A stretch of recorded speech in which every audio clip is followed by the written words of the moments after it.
लका आइछि हम ललित पाल धनुषा जिल्ला नेपाल तरापडी सिरसिया।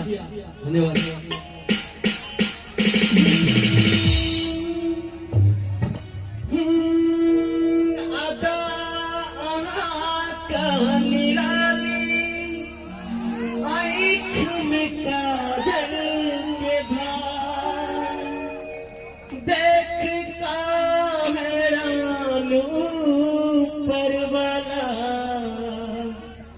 गजब आहा का सिंगार